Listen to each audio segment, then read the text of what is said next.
গেলাম বলবো এক ঘটনা, বলবো এক ঘটনা কলকাতারই কি হইল ভাই। ধৈর্য ধরে মনোযোগে শুনিবেন সবাই, শোনেন তারপরে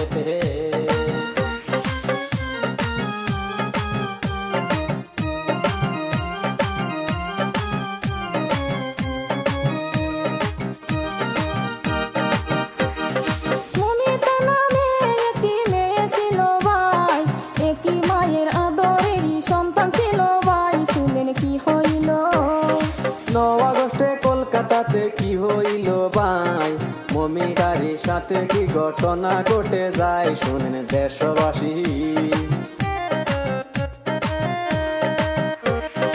আরজিকার হসপিটালে করতো ডাক্তারি, বান্ধবীর সাথে গেল রুমে চলি, শোনেন কি হইল। কল্যাণ থেকে খাবার যখন অর্ডার করে ভাই, সেই খাবারটা তাহার জন্য শেষ খাবারই হয়, শুনে তারপরে আস্তে আস্তে বলবো কথা, শোনেন দিয়া মন। তারপরে কি হইল শুনেন জনগণ, শোনেন তারপরে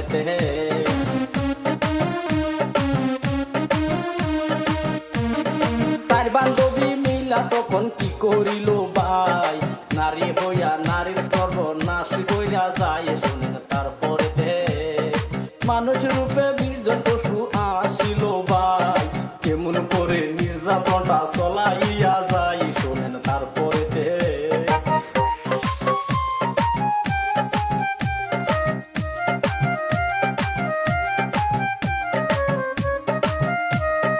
একটি নয় দুটি নয় 20 জন মানুষ পায়, সেই কথাটা বলতে গেলে কলিজা পাইটা যায়, শোনেন তারপরে 113টা যখন কামড়ের দাগ পাই, ডাক্তারে তখন দেখেন মাথাটা ঘোরাই, শোনেন তারপরে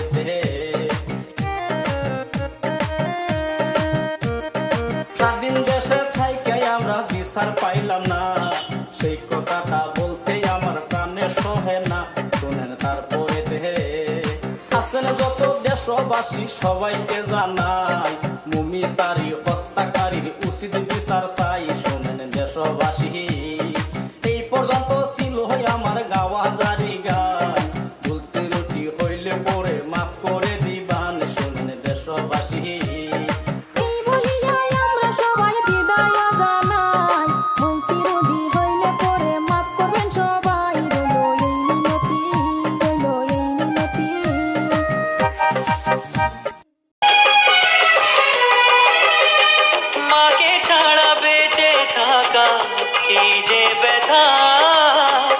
মাতৃহারা